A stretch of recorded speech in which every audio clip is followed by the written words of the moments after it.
Aula começando, então hoje é dia de aula sobre o manejo clínico, né? Que eu nomeei aí como o manejo clínico e suas vicissitudes, né? Até pensei no texto do Freud, né? A pulsão e suas vicissitudes, que é um texto assim fabuloso que eu gosto, né? Acho que puxou em associação livre, mas que em outras traduções está a pulsão e os seus destinos. E é isso, se a gente também pensar em manejo, né, a pulsão, ela está em torno aí do manejo clínico, aliás, está em torno da pulsão, né, a gente está o tempo inteiro lidando com pulsão, a nossa pulsão, nosso desejo analista é de saber também, é, e também o destino disso, né, então a gente pode pensar tanto o que existe por trás do manejo clínico, qual que é o destino do manejo clínico, qual que é o objetivo de um manejo clínico, né? O que é esse manejo clínico, né?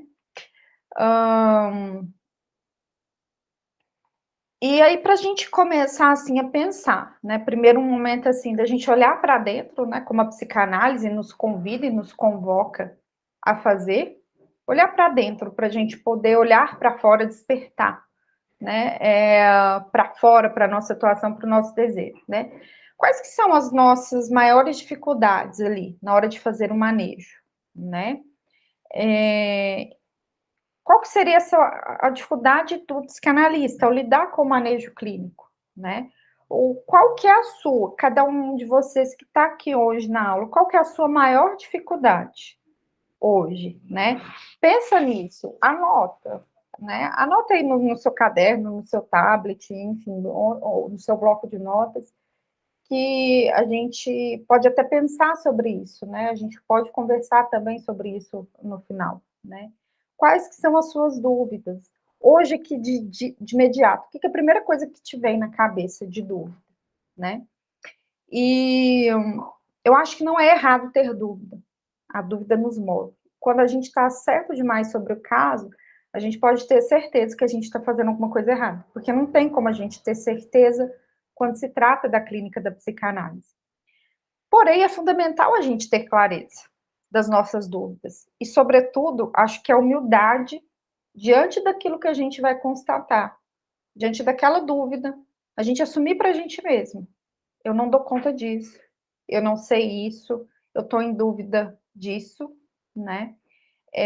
Ter essa clareza e humildade para a gente buscar o que a gente precisa para o nosso aprimoramento clínico. Entenda o aprimoramento aqui não como uma coisa de desenvolvimento de carreira, né? Uma coisa assim motivacional, não nesse sentido, mas aprimoramento no sentido de refinar a escuta, melhorar a nossa intervenção, melhorar o nosso manejo clínico, né?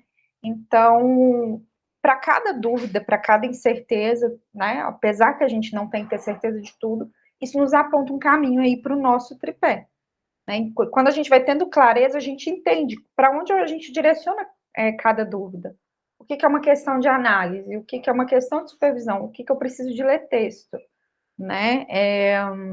Afinal de contas, né? Um banquinho aí, esse nosso famoso e incansável tripé que não pode nos abandonar, né? Um banquinho de 3 pés não fica em pé. E para a gente pensar os pontos importantes do manejo, né? Eu elenquei aí, né? Alguns pontos entre os quais eu considero alguns assim imprescindíveis para a gente discutir. E a gente vai falar um a um de cada um. Aqueles que são mais importantes e mais densos, vocês vão perceber que tem mais de uma lâmina para ele, né? Então, alguns a gente precisa talvez se debruçar mais do que outros, né? Então, esses 7 aí, é isso mesmo, são 7 ou 8? 7, são 7 pontos que eu elenquei, tô vendo um triângulo a mais. Então, esses 7 pontos aí, a escuta e a fala, a entrevista, perguntas, tempo, transferência, dinheiro, redes sociais, né? O que a gente pode pensar no um a um de cada um desses pontos? Mas lembrando, claro, que eles vão se conectando, né? Eles vão se relacionando, né? Tudo, na verdade, um sujeito se conecta, né? Principalmente por meio da associação livre. A escuta e a fala. Como a gente sabe, a escuta é uma das nossas maiores ferramentas de trabalho. E eu costumo dizer muito nas supervisões que a escuta já é uma intervenção, mas não é qualquer escuta, porque a escuta que a gente faz enquanto analista, ela é diferente, né? Porque a gente primeiro busca escutar antes de falar, de intervir e de interpretar.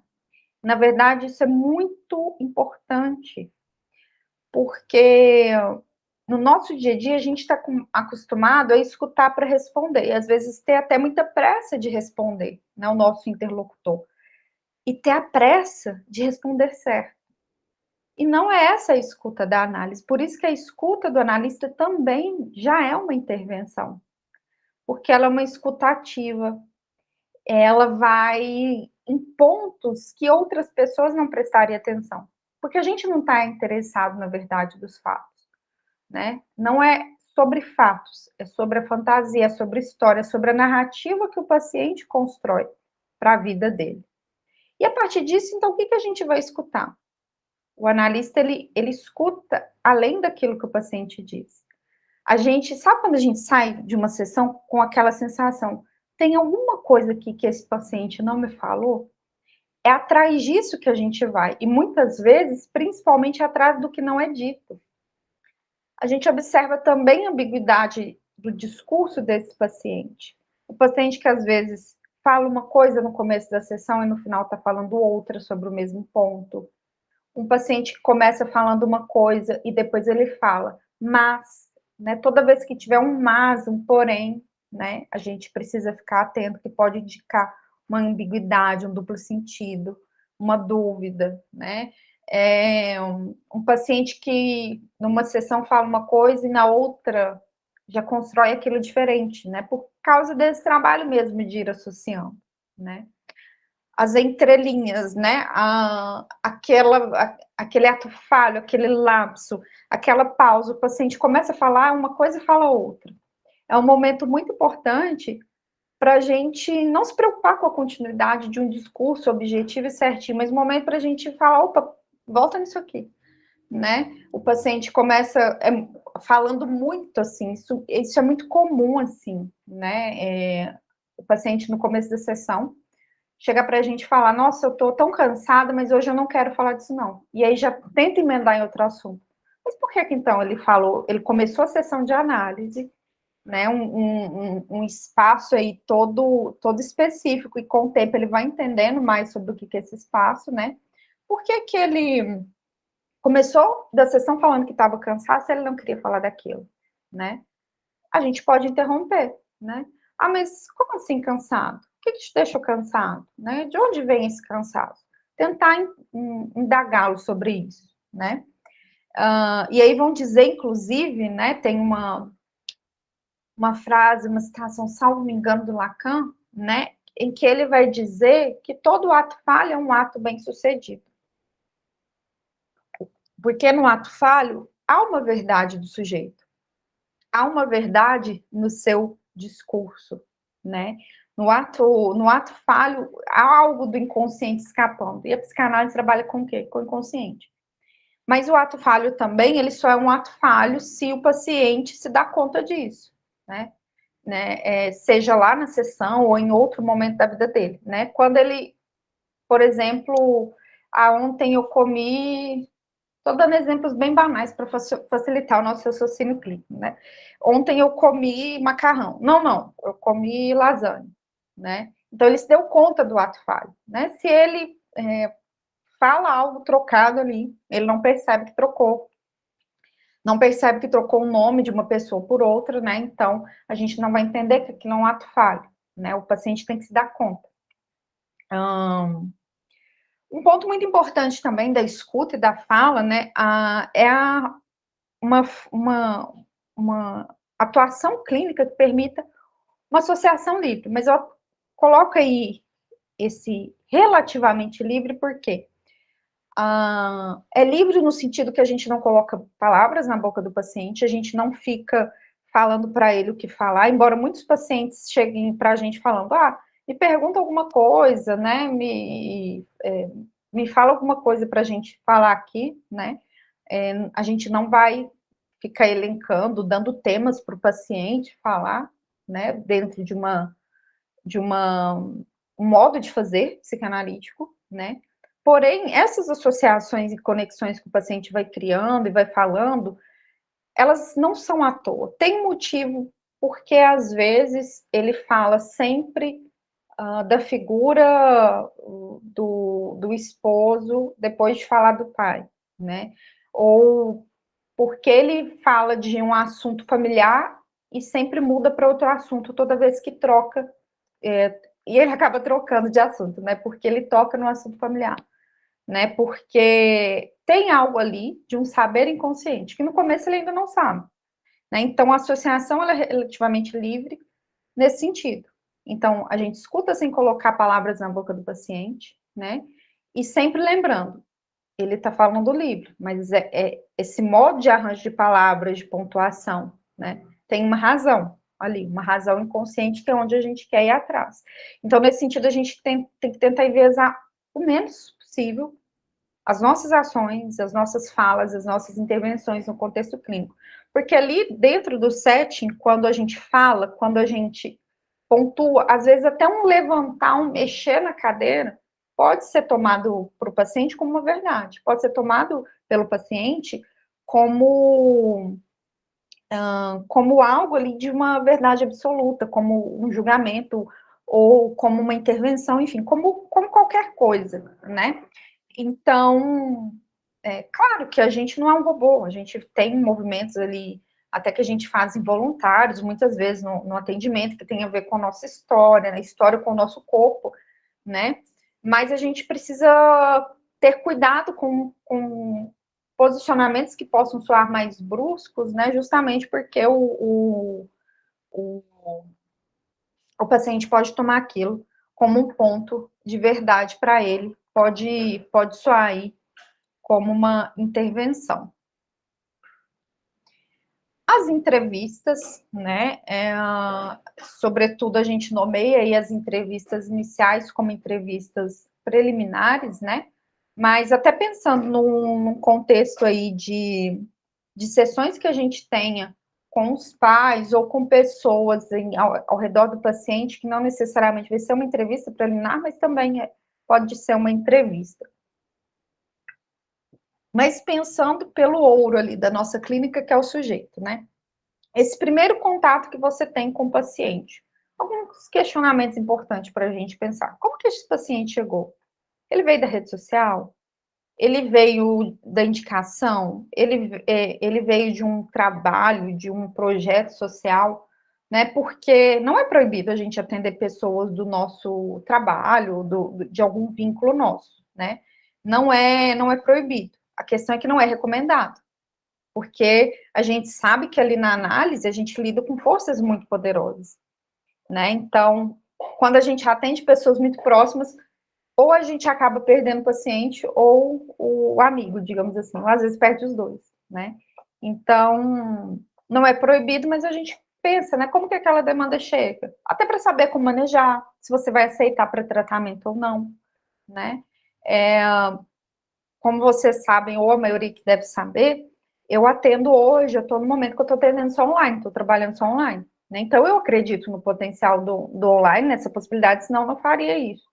Porém, a gente tem que ter um cuidado às vezes, com o paciente que chega ali por meio do online. Essa questão das identificações imaginárias, né, que pode acontecer por meio do ambiente virtual, para não deixar a relação de análise muito virtualizada.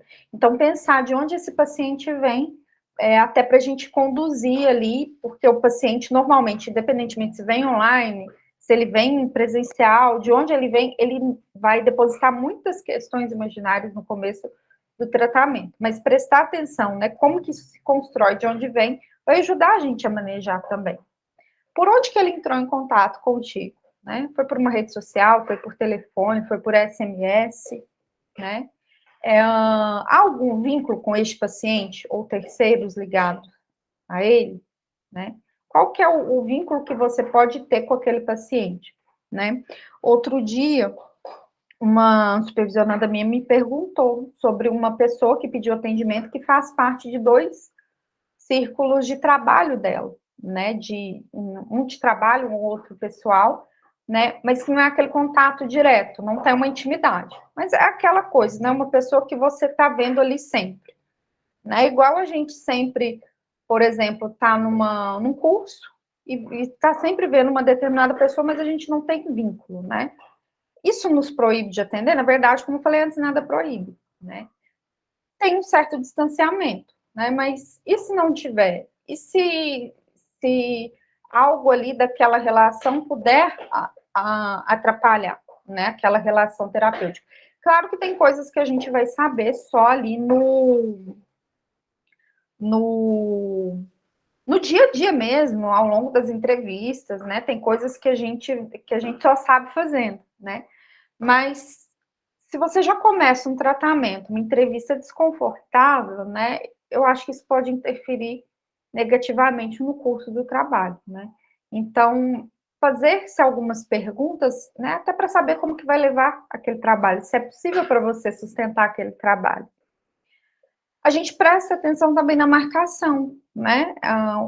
Marcar o ato de marcar, de combinar um horário, de combinar um momento, né?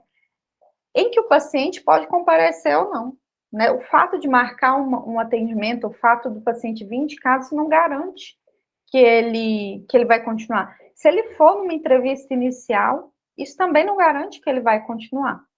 Contudo, né, desde a entrevista inicial, tudo isso aqui, e o modo como a gente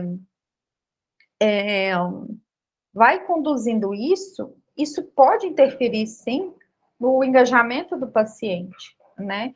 Quando a gente está atento, escutando esses pontos, né? Construindo um ambiente ali analítico, um ambiente de desejo, né? Isso favorece o trabalho, né? Quando a gente, por exemplo, pensa nesse paciente que vem de um círculo social comum, a gente delimita o espaço de trabalho. Delimita quando esse paciente pergunta coisas da vida pessoal, ou está lá, por exemplo, na igreja, e começa a conversar com você como se estivesse numa sessão. É importante barrar isso. Isso a gente faz nessa fase de entrevista. Porque à medida que a gente vai fazendo isso, a gente vai mostrando para o paciente o que é um trabalho de análise. Tem mais chance de dar certo, mas também não é garantia, né? Sempre gosto de lembrar isso. Nosso trabalho ele não é de garantia. Então, se alguém quer ter alguma garantia trabalhando com a psicanálise, a pessoa vai se frustrar, né? Então, acho que é importante até questionar se a psicanálise é para a gente, se a gente buscar alguma espécie de garantia.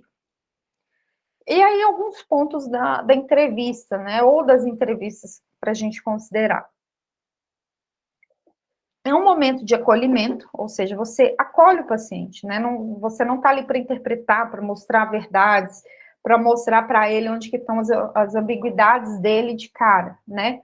Você vai primeiro acolhendo, né? Construindo uma relação ali, esse vínculo terapêutico, para que dessa forma você possa extrair, colher a demanda, né? O porquê que ele buscou fazer análise, e por que ele buscou fazer análise agora, por que agora e não em outro momento da vida dele. O que está diferente agora, né? Para tentar entender o que não funciona mais naquele sintoma que faz com que ele busque por uma escuta analítica. Fazer perguntas que abram sentido, ou seja, que amplifiquem a possibilidade de sentido para o paciente. Né? Perguntas que sejam mais amplas, para que ele consiga pensar de forma livre. Né? Então, aquela coisa, não botar palavra, não criar demanda para o paciente.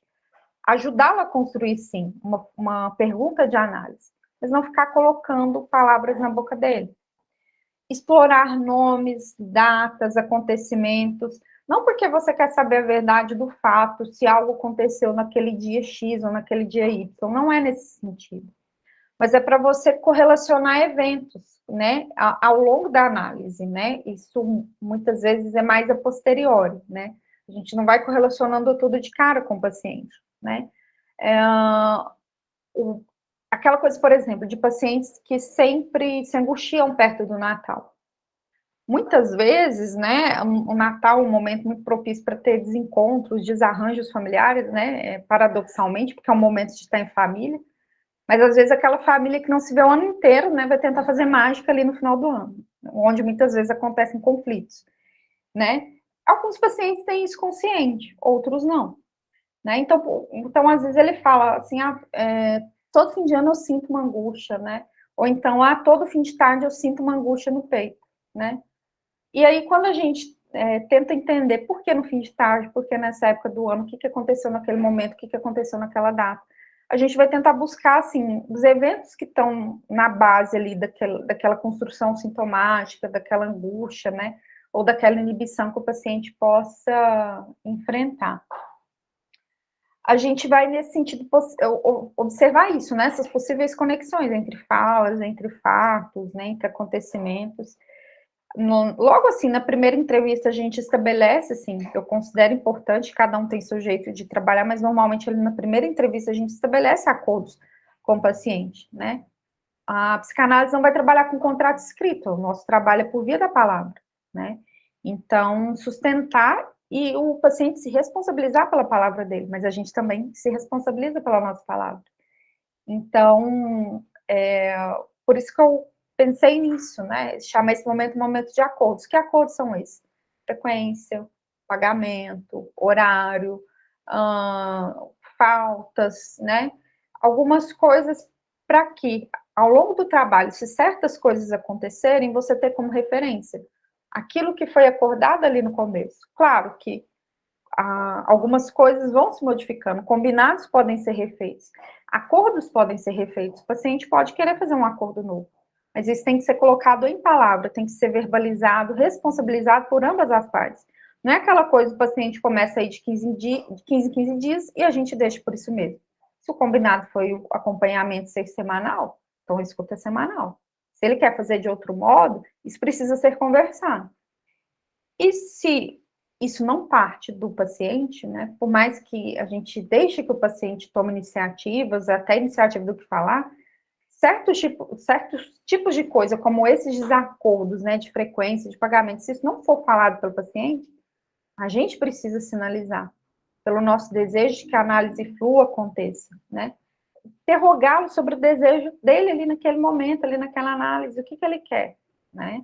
Então, a gente fala assim, tem coisas que a gente não tem que ficar esperando o paciente. Porque senão a coisa vai indo, vai ficando aquele banho-maria de levar com a barriga, né? E o tratamento, ele se perde. A importância das entrevistas preliminares também estão nesse momento de constituição, né, do vínculo, ou seja, da transferência. Né, a gente sabe que a gente saiu de entrevista preliminar quando a gente tem a transferência. Perguntas. Vamos falar agora sobre perguntas, né? Onde, quando, o que, quem? É mais ou menos aquilo que a gente falou, né? De fatos, de acontecimentos. Por que esse paciente tem sempre uma angústia ali no fim da tarde, ou uma angústia no domingo, né? Existe uma questão cultural, por exemplo, no domingo, aquela angústia porque vai acontecer segunda-feira, né? Mas por que o paciente toma aquilo por isso, né? Desde quando, né, tem essa angústia no domingo, né? Como que é seu domingo? O que acontece no seu domingo? Com quem você está no seu domingo, né? E não novamente, né? Não quero saber se é verdade, se ele está ou não. A verdade que nos importa é dessa narrativa, como ele constrói, como ele fala, o que ele fala depois do quê, né? Então, na fase de entrevistas, as perguntas são mais amplas, né? E as perguntas diretas ou que caibam, soem como uma interpretação, a gente deixa para depois da transferência. Porém, no começo de análise, se a gente está em dúvida ali da estrutura, às vezes a gente pode fazer uma pergunta mais direta até para nos orientar nesse sentido, né? Para ver como que o paciente lida com o significante, assim. Se chega de uma forma muito imperativa para ele, invasiva, né, como é numa psicose, ou não, se chega como uma dúvida, né, igual acontece na neurose. E é importante também, às vezes a gente não se preocupa em perguntar, né, nomes e datas, né, ou seja, mas não é qualquer nome e data, é de pessoas marcantes na vida do paciente, né. Eu gosto de perguntar, né, o nome, né, do esposo, filho, às vezes namorado, mãe, pai, aquela coisa, né, que muitas vezes a gente vê que o paciente escolhe ali uma pessoa, né, para... A gente acaba, psicanálise acaba vindo na coisa do amor, não tem jeito, né? Muitas vezes aquela coisa do paciente escolher um parceiro amoroso e o nome desse parceiro ser muito parecido com o nome do pai ou da mãe, mas principalmente, né, alguém que representou essas funções na vida dele. Às vezes o nome de um avô que fez função de pai ou até materno para esse paciente, né? Então a gente pergunta para entender a relação de significantes na vida do paciente. Não porque é curioso, só para a gente anotar por anotar. Né? Mas não é aquela coisa que já começa a entrevista com o roteirinho perguntando nome de fulano, nome como. Não, não é isso. É uma coisa que você vai perguntando e construindo ali, sessão a sessão, com o paciente. O tempo da análise, o tempo do trabalho da psicanálise não é qualquer tempo. O nosso trabalho, a análise é sobre o tempo do inconsciente. Isso aqui é muito importante. Acho que muito importante, assim, talvez principalmente para quem vem de uma formação de psicologia, né? Eu venho dessa formação também, que a gente está muito preso a certos roteiros, a certas coisas e modos de fazer, né? Então, às vezes a gente se perde muito. Uma das coisas, esse é um dos pontos que eu acho mais importante para a gente conduzir uma análise, a questão do tempo. E é uma das coisas que muitas vezes angustia, né? Como lidar com esse tempo? Como lidar com um paciente que não fala? Como lidar com um paciente que fala muito, que fala pouco, que preenche a sessão inteira, que fica em silêncio a sessão inteira, né? Então, para a gente lidar com o tempo na sessão, primeira coisa, o tempo do inconsciente ele não funciona igual ao calendário, o nosso relógio. Ele é atemporal. Então, passado, aqui e agora, e o a posteriori, eles é como se estivesse tudo misturado no mesmo cesto. E a gente vai tentando reeditar aquilo com o paciente, né? Aquilo do passado do paciente, psicanálise não é sobre o passado, sobre o sofrimento do passado, mas é aquilo que do passado acontece no aqui e agora. O que desse passado ainda gera efeito para o paciente, né? E a gente trabalha esse passado nesse aqui e agora para pensar numa saída posterior, né? Para o paciente pensar em sentidos, né? Aí para esse aqui e agora e para o seu futuro, digamos assim. A gente não pode perder o tempo, nem tampouco apressar. Né? O Lacan fala disso, né? Não ter essa pressa de compreender, mas também não se perder no tempo, né? Não achar que você tem todo o tempo do mundo ali, né? A gente tem que lidar muito com o time ali da sessão. É aquela coisa rápida, né? De tentar fazer uma pergunta, uma pontuação. E às vezes a gente fica sem jeito. Eu não posso interromper o paciente. Tá muito cedo para perguntar isso, né? E se a gente fica nessa posição sempre precavida, a gente perde o tempo de intervir. Claro que o que é importante, o que é inconsciente, sempre volta. Né? Porque tem hora que a gente escuta uma coisa importantíssima, mas o paciente está num momento de angústia, está num momento difícil do seu discurso. A gente vai ficar tentando fazer correlação com ele ali? Não, às vezes ele precisa falar, esvaziar, né? E com o tempo também, né, falando de tempo, com o tempo de clínica e com o tempo de atendimento de cada paciente, a gente vai também aprendendo o tempo de cada paciente, porque cada paciente tem um tempo único. Né? Comece a observar, normalmente, isso assim, para quem trabalha com o tempo lógico, a sessão de tempo variável, vocês vão começar a perceber que o tempo, o time de cada paciente, ele é mais ou menos o mesmo de uma sessão para outra, né? Então, você, às vezes, atende o paciente, não olha no relógio, e você percebe, esse paciente eu costumo sempre atender ele em 40, em 50 minutos. Mas isso não tem que virar regra. Porque em algum momento esse paciente pode estar angustiado, pode estar passando por uma questão difícil, a sessão dele vai ser mais longa. Não é porque aquele paciente, você sempre atende ele com 40 minutos, que você não vai estender a sessão quando precisar, né? E não é porque tem paciente que sempre tem a necessidade de estender a sessão que você vai estender. Às vezes você tem que cortar, pontuar para ele, isso do ponto de vista lacaniano, para quê? Para marcar ali um ponto, né, surpreendente, ali um ponto importante da sessão dele, para que o trabalho de análise continue acontecendo fora da análise. Porque o nosso trabalho, como a gente sabe, a gente estuda, a gente vai para a supervisão, a nossa análise pessoal faz parte da nossa formação, então não é só ali naquela sessão que a gente trabalha. O inconsciente do paciente também não, o inconsciente não tem férias, não tem descanso, ele está aí o tempo todo, né? Então, o sentido, né, bem como a elaboração daquilo que o paciente fala, ele normalmente ele não acontece ali.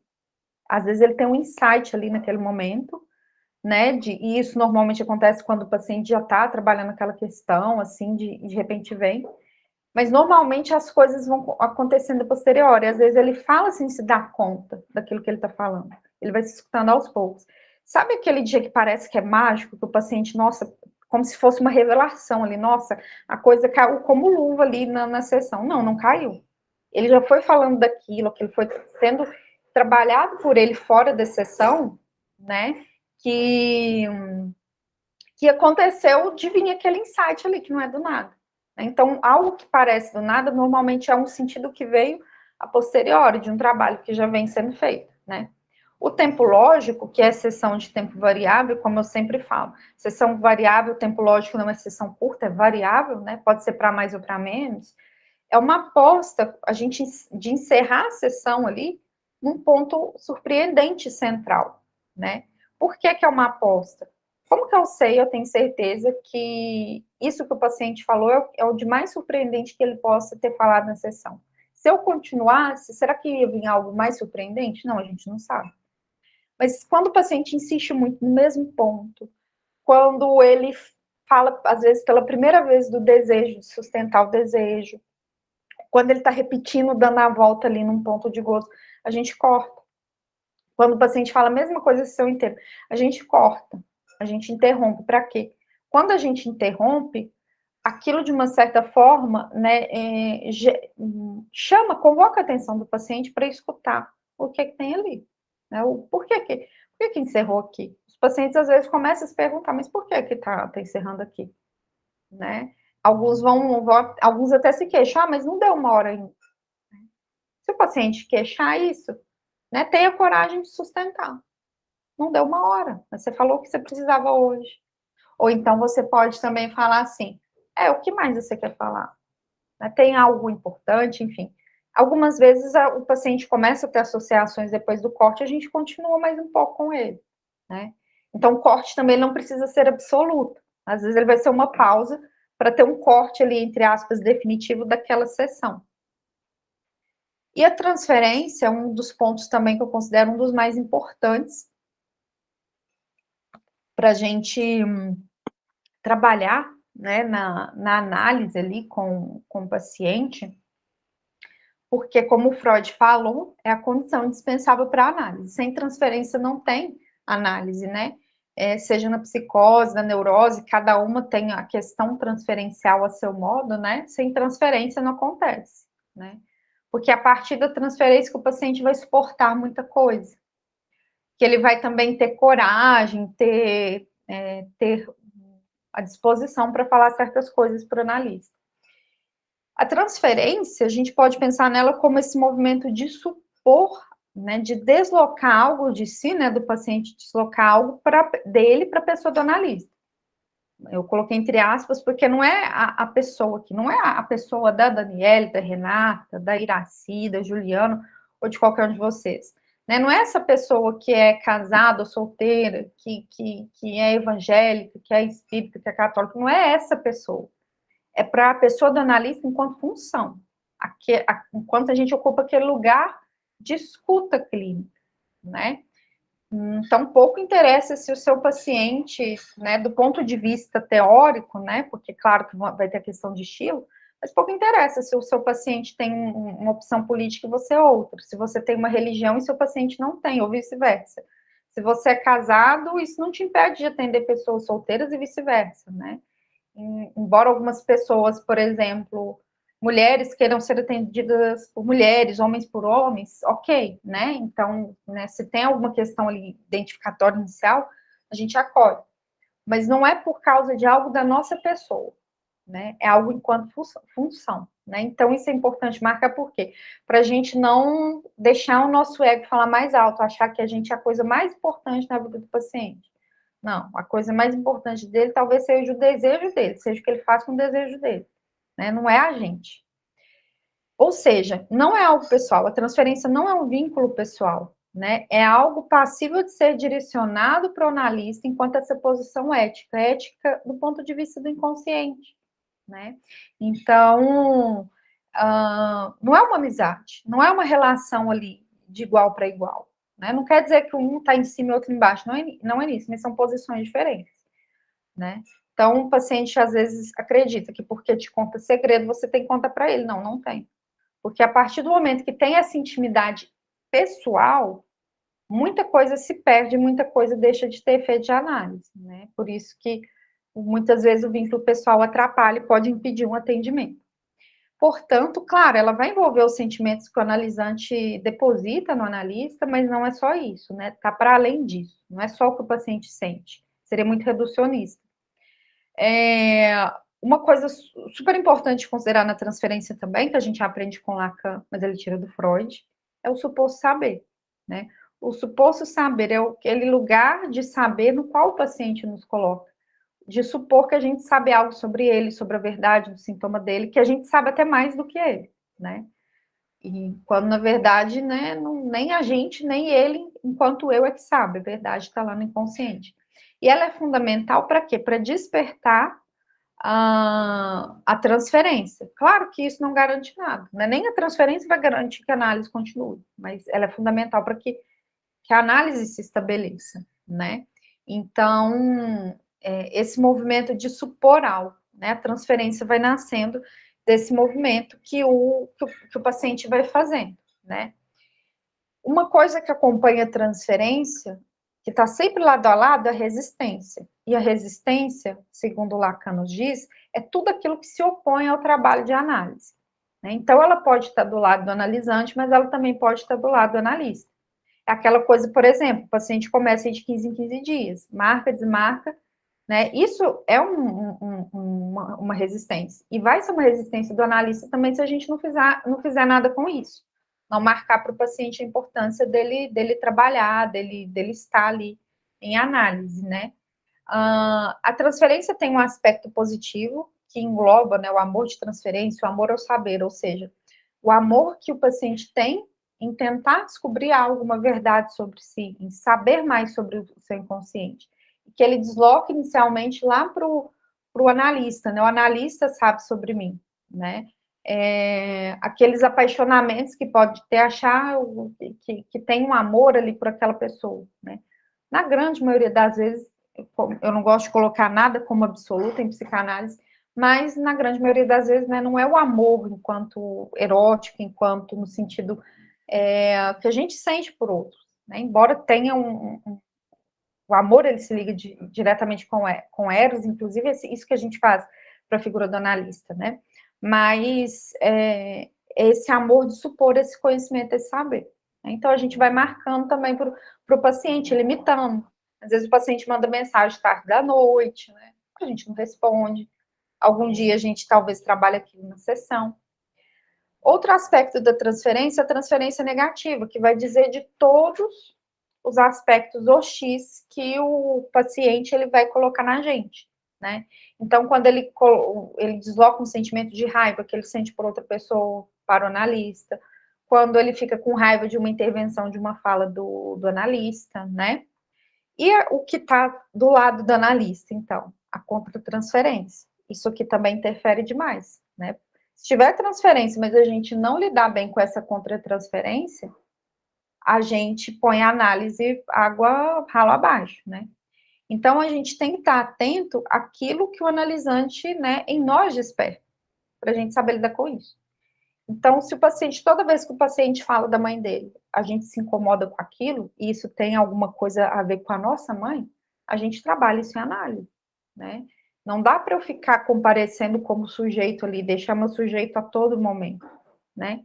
Embora o paciente às vezes vai ver algo nosso pessoal, que seja no nosso cenário de trabalho, escritório, um gosto pessoal, algo da nossa casa, para quem atende online, às vezes algo pessoal que a gente põe ali no consultório presencial, né? Mas não é a gente, é a nossa demanda, o nosso desejo ali ficar aparecendo, né? É o desejo do paciente que a gente trabalha. E talvez a mais, assim, polêmica, uma das mais difíceis, isso aqui é uma das coisas, assim, que mais geram perguntas, né, que eu observo, né, a questão do dinheiro. E a gente tem que separar o dinheiro, né, enquanto moeda de troca, enquanto algo do ponto de vista de uma economia financeira e algo do ponto de vista de uma economia psíquica, né? Esse investimento de libido, a economia psicológica, né? Essa organização dos movimentos dessa energia libidinal que tem no sujeito, né? Entendam que energia como uma questão de movimento, tá? Não como uma questão mística também, né? É, e a gente tem que manejar as duas coisas. Lá na entrevista preliminar, quando a gente fala de acordo, né? Quando a gente viu lá naquele ponto a questão dos acordos que a gente faz, o acordo, inclusive, é numérico, né? E a gente tem que pensar o que número é possível de trabalhar, né? Não dá para cobrar tão baratinho, mas não dá para cobrar tão caro, né? Tão baratinho que impossibilite o trabalho de acontecer e o caro. Tudo que é demais nesse sentido pode atrapalhar o trabalho acontecer. Se você cobra muito baratinho, você não consegue sustentar nem seu tripé. O paciente às vezes não dá importância. Se você cobra muito caro, o paciente talvez não, não vai conseguir sustentar aquela análise, né? Então, caro e barato são coisas relativas. Caro e barato para quem? Né? Para o sujeito. Né? Isso é diferente tanto em função da renda, claro, do paciente, mas não só, mas isso também tem a ver com o desejo, né? Como que o paciente lida com aquela questão. Porque o dinheiro é linguagem, o dinheiro é algo que foi construído na linguagem, então nesse movimento civilizatório, né?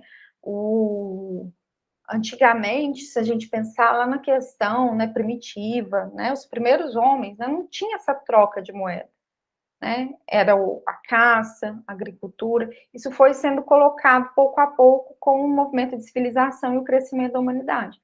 Então, isso é constituído enquanto uma linguagem, né? Então, o dinheiro tem um papel simbólico aí na vida das pessoas. E no contexto de análise, a gente vai tratá-lo também como modo de se posicionar, né? O modo que o paciente tem de se posicionar diante do desejo dele, que é singular, diante do outro, ou seja, o pequeno outro, que são as pessoas aí da vida dele, o grande outro, né? Enquanto essa função social, essa função da dimensão imaginária, né? O modo como o sujeito lida com a falta também é um modo da gente prestar atenção no dinheiro. O dinheiro também é modo de desejar, ou seja, como esse paciente sustenta o seu desejo pela via financeira, ou não, né? Ele sustenta investindo, né? Onde que ele investe esse dinheiro? Ele investe por meio do desejo ou por meio de um gozo, né? Ou seja, o dinheiro também é um modo de gozar, né? Gozar no sofrimento, né? Ter um ganho ali, buscar algo naquele sofrimento. E aí vale repetir, tudo isso aqui é extremamente singular de um paciente para o outro, né? E não queira achar que você cobrar o mesmo valor para todos os pacientes vai ter o mesmo valor para todos, por que não, né? Até normalmente na análise não se trabalha com preço fixo ou de sessão. E aí eu até vou tocar nesse ponto aí daqui a pouco na questão das redes sociais. E como que a gente lida com esse dinheiro, né, no dia a dia? A gente tem que fazer os acordos, né, referentes ao pagamento, ficou até duplo aí, né? Ou seja, qual que é a frequência do pagamento? Qual que é o preço? Eu nem coloquei valor, coloquei preço, né? O preço X, aquele preço numérico, né? O paciente vai pagar por semana, por mês, no cartão? No cartão vai ter juros ou não, né? Se ele pagar online, ele vai a importância de pedir para ele mandar um comprovante daquele pagamento por aquele ato, né, simbólico ali do pagamento, de endereçar esse pagamento, de endereçamento do desejo. A gente cobra falta, né? Qual que é o nosso limite para lidar com essas situações? O nosso limite ali, o que a gente dá conta? Mas, via de regra, nem toda falta é cobrada. Algumas faltas são, né? As desmarcações, quando o paciente desmarca muito, né? Quando vai, talvez, passar a cobrar uma desmarcação porque está demais, né? Isso é uma coisa que pode ser feita, né? Algumas pessoas, embora isso trabalhe dentro de um tempo cronológico e não do inconsciente, algumas pessoas têm o hábito de combinar um prazo de 24 horas, né? É errado? É certo? Eu não estou aqui para dizer isso, mas eu pontuo, né? Qualquer combinado que leve muito em conta essa questão cronológica não trabalha necessariamente no tempo do inconsciente, que é atemporal, né? O marcar sobre atrasos, o paciente chegar atrasado toda vez. Aquilo que acontece toda vez não é uma exceção. Na maioria das vezes, o que se acontece no momento da análise não é uma exceção. Né? Agora, claro, o pneu furou ali no meio do trajeto, sei lá, acabou a energia no meio do, do atendimento, o paciente, sei lá, está sem crédito, não consegue colocar, umas coisas assim, né? Mas se toda vez a mesma coisa acontece, a gente tem que marcar, a gente tem que colocar em palavra para o paciente, né? Porque deixa de ser exceção, né? E aí o paciente começa a gozar com aquilo e aquilo começa a virar regra. E aí uma coisa que também a gente não pode esquecer, que as dificuldades pessoais do analista, a nossa dificuldade, né, ao lidar com dinheiro, com tudo do universo do dinheiro, né, que possam aparecer na nossa clínica, né? Então, se a gente lida com dinheiro com garantia, por exemplo, né, eu quero um dinheiro X em tal dia, em tal data, a gente vai ter extrema dificuldade para lidar com isso na clínica. Por quê? A gente nunca sabe quando o pagamento vem. Ele pode vir até de uma forma inesperada. O paciente atrasa e paga depois de um dia ali inesperado, né? O paciente pode adiantar, né? Aí, às vezes a gente cobra atraso, mas uma coisa que me ocorre também, talvez quando o paciente começar a adiantar demais o pagamento, talvez a gente também tenha que sinalizar. Por que ele tem que adiantar o pagamento em 10 dias, em 20 dias, né? Tem a ver com alguma ansiedade? Ele está querendo garantir alguma coisa, né? Então, assim, coisas que, se fosse num contexto mercadológico ali de uma loja, né? Que a loja acha o máximo receber um pagamento, né, adiantado, né? Enfim, que sempre vai ter juros no atraso, isso não é uma verdade dentro do contexto de análise, né? A gente vai tentando entender o que aquilo significa com aquele paciente que está fazendo aquilo. E chegamos ao último ponto aqui da nossa proposta hoje, que é as redes sociais. Algo bem contemporâneo. E eu quero começar dizendo que a rede social é um espaço à parte, ou seja, ela não faz parte do universo da sessão. Né? Claro, contudo, que a gente não pode ignorar isso, né? Porque ela pode atravessar a sessão. Né? Inclusive, né, hoje em dia é muito comum o paciente vir, né, de uma rede social, que é uma das principais portas, muitas vezes, na contemporaneidade, para análise, né? O contato inicial do possível paciente, porque quando ele está tendo esse contato, ele ainda não se tornou paciente, com o psicanalista. Então, aquela coisa que a gente falou lá atrás, né? Essa identificação imaginária que às vezes pode vir, esse ambiente virtualizado. Uma coisa é o modo de sessão ser online, outra coisa é virtualizar. A gente tem que tentar mesmo online desvirtualizar essa sessão de alguma forma, né? Colocar algo ali do corpo comparecendo de alguma forma, né? Então, é importante a gente marcar para o paciente os diferentes espaços. Às vezes o paciente te segue, ele vê uma foto, às vezes a gente posta uma foto até de um contexto pessoal, o paciente vai comentar. Tem algum problema o paciente comentar? Né? Como que cada um vai lidar com isso? Né? A gente sempre vai responder um comentário de paciente ou não, né? Mas a gente tem que tentar lembrar que a gente vai tratá-lo ali, né? Naquele ambiente ali, claro, sem desconsiderar, né, o lugar da análise, né? Que ali ele não está com o paciente, né? Então, só que isso vale para todos? Claro que não. Tem paciente que, se você começar a responder, curtir o comentário dele, por exemplo, ele vai desenvolver uma relação ali de sujeito para sujeito, uma relação pessoal, íntima, isso vai atrapalhar o curso da análise. Tem paciente que separa muito bem esses espaços, isso a gente vai aprendendo com o tempo, né? E muito importante que você, que nós, todo mundo, a gente não adote um caráter de investigador na vida pessoal do paciente. O que o paciente faz por lá? Né? Então, não necessariamente a gente tem que seguir paciente de volta, porque o que é natural? Alguém começou a me seguir, isso do ponto de vista desse discurso virtual, né? Eu tenho que seguir de volta, eu não posso deixar a pessoa no vácuo. Isso de não deixar no vácuo, me deixar no vácuo, é um significante que aparece muito, assim, com alguns pacientes, né?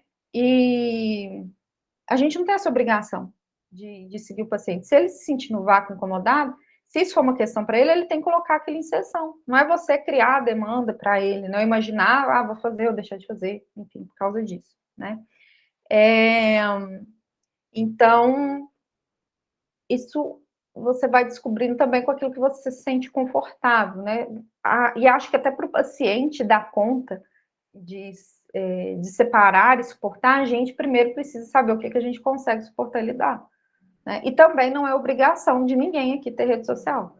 Vocês estão aqui por causa da rede social. Né? Eu não comentei sobre essa aula em nenhum pôster, em nenhum boca a boca, não. Foi algo feito na rede social. Né? Mas é a única forma de trabalhar? Não. Talvez é a forma mais comum, mais fácil, né, da gente trabalhar hoje em dia. Sim, a gente atende pacientes de diversos lugares do mundo, né? Então, se seu paciente muda de cidade, isso não tem que quebrar aquele vínculo transferencial, né? Mas também não é porque vocês estão aqui que vocês lidem apenas com online, que é a melhor forma, que é a única forma, não. E como cada um de vocês quer lidar com online, né? E eu grifei de roxo isso aqui, porque é muito fácil a gente se perder. E eu escuto muito isso também em supervisão, às vezes, né? Principalmente quem está começando, né? Que é o quê? Sobre a sessão, ela não é sobre o que o paciente posta, mas sobre o que ele diz. E é sobre a implicação dele, né, com o seu discurso. O que nos interessa é a narrativa, como ele constrói, né? Então, muitas vezes, tem psicólogo, analista que se queixa, fulano não me pagou, tá com pagamento atrasado. Mas comprou um iPhone. Eu vi porque ele postou no status. Eu vi na rede social dele que ele tá em tal lugar, né? A gente não é investigador, a gente não é Serasa, o analista não é SPC. Então, se seu paciente está te devendo, mas está viajando, você não maneja isso no sentido de uma cobrança monetária. É uma questão de desejo, né? Então, assim, você não vai abordá-lo assim, eu vi que você me pagou, aliás, que você fez tal coisa, você não está me pagando, tá? Você tem dinheiro para comprar iPhone, mas não tem dinheiro para me pagar. Isso é coisa que mãe faz, que pai faz, né? Não é coisa que a gente faz, né? A clínica é um trabalho? Tem muito aquela coisa, a psicanálise não é uma profissão, não é uma profissão no sentido, assim, mercadológico do termo, mas é um trabalho que dá trabalho, né? É uma função que a gente ocupa do ponto de vista profissional, né? Exige investimento, né? É uma forma que a gente escolheu e a gente vai ter os nossos ganhos financeiros com isso também, né? Embora a gente tem que sempre pensar no lado da ética, né? Dessa questão do inconsciente, o bem dizer, né? Então, assim, porém, a gente não pode lidar isso ali na sessão, no set, desse ponto de vista financeiro e mercadológico, porque senão não se sustenta. Isso talvez se sustente em outras formas de trabalho, mas não na análise. Porque o inconsciente não tem essa regra monetária, o inconsciente não tem essa coisa de não, do pode, não pode, né? Então, a gente volta novamente naquela questão que eu falei lá atrás, quando a gente estava falando do dinheiro, essa coisa de investigar o paciente, né? De garantir essa coisa de ir atrás da verdade dos fatos. Se a gente não dá conta de lidar com isso, então o melhor talvez seja, então, não aceitar o paciente, talvez limitar o que a gente vai ver daquele paciente, né? E até porque às vezes a gente julga e esse paciente ganha essa viagem. Às vezes o companheiro tá pagando tudo daquela viagem, ganhou da mãe, tá indo com a mãe, tá indo com um amigo, ganhou um sorteio, era uma viagem que já estava paga e está sendo feita naquele momento, que era a data que deu para fazer, por exemplo. O iPhone que talvez pode ter vindo, a gente sabe que na maioria das vezes é uma dificuldade do paciente de lidar com dinheiro, de lidar com desejo, de talvez estar operando pela via do gozo, não do desejo, mas não é cobrando e julgando esse paciente, né? E criando uma indisposição em atendê-lo porque ele está comprando iPhone, não está te pagando, que isso vai ser resolvido. Não a nível do inconsciente do desejo, né? Então, quando ele traz algo ali para a sessão sobre o que ele posta, sobre o que ele viu, a gente trata aquilo. Se ele não falar, a gente vai tratar com ele sobre o que ele está falando, né? Então, aí tem a importância da gente ir tentando aprofundar com o paciente para sair da coisa, às vezes, superficial, né? Às vezes o paciente não está aprofundando, a gente vai tentando, pouco a pouco, aprofundando com ele, né? Mas não do ponto de vista de juiz, né? Analista não é juiz, né? A gente é função de escuta de desejo, mas muito mais do que desejo, é função causa de desejo, né? Então, a análise ela é bem sucedida quando o paciente consegue lidar com isso. E quando o paciente lida com a questão de desejo, automaticamente outras coisas vão acontecendo. Ele vai fluindo melhor com a questão financeira, familiar, de trabalho, né? Porque ele vai entender qual que é o lugar dele e o lugar do outro, né? Qual que é o lugar, o que é singular, né? O que ele precisa escolher, o que ele quer escolher, o que ele não topa mais. E aí as coisas vão se ajustando, né? Quando parte do desejo. Então, análise é um trabalho de desejo dos dois lados. O paciente de ser convocado, de escutar seu desejo, de colocar seu desejo, né? E o analista de suportar, né? Receber várias coisas sobre transferência. Lembrando que aquilo que o paciente fala não está dirigido para você, né? Mas você suporta pelo tempo que for necessário até poder devolver isso para ele. Porque você está operando de um lugar de causa de desejo para aquele paciente. A gente é sujeito e lida com o nosso desejo de sujeito de pessoa na nossa análise. Com o paciente, a gente tem que ser causa, né?